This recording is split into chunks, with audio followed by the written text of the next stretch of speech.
একটি বিরাট দেয়ালে ঘেরা অনাথ আশ্রমে অনেক ছেলে মেয়ে বাস করত।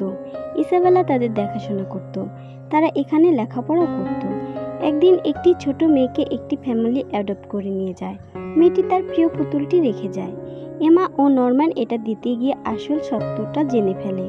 আসলে কেউই তাদের অ্যাডপ্ট করে না। এর বদলে তাদেরকে রাক্ষসের হাতে তুলে দেওয়া হয় তাদেরকে খাওয়ার জন্য। এটা জেনে তারা পালানোর জন্য দেয়ালের কাছে যায়। দেয়াল অনেক উঁচু হয়, তারা ফিরে আসে। ইসাবেলা একটি ঘড়ির সাহায্যে সবার অবস্থান জানতে পারে। সে বুঝতে পারে এমা, নরম্যান ও রে আসল সত্যটা জেনে গেছে। তাই সে ক্লোনকে দায়িত্ব দেয় তাদের উপরে নজর রাখার জন্য। এদিকে ক্লোন চায় ইসাবেলাকে সরিয়ে তার জায়গা নিজের করার জন্য, আর একথা রে ইসাবেলাকে জানিয়ে দেয়।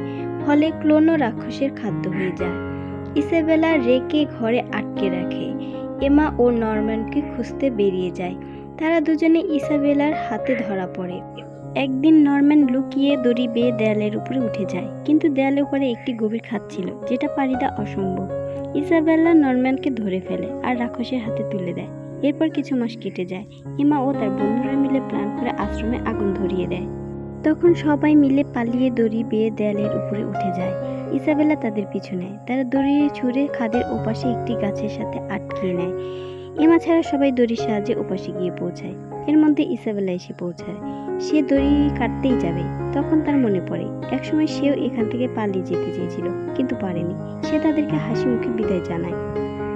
এমা নরম্যানের রেখে যাওয়া কলম ওপেন করলে একটি পেঁচা বেরিয়ে এসে তাদেরকে রাস্তা দেখায়। এদিকে ইসাবেলা আশ্রমে ফিরে আসে। ফিরে এসে আশ্রমের গার্ডকে সব কথা খুলে বলে। তারা রেগে গিয়ে ইসাবেলাকে রাক্ষসের হাতে তুলে দেয়। আর এখানে এই গল্পটি শেষ হয়ে যায়।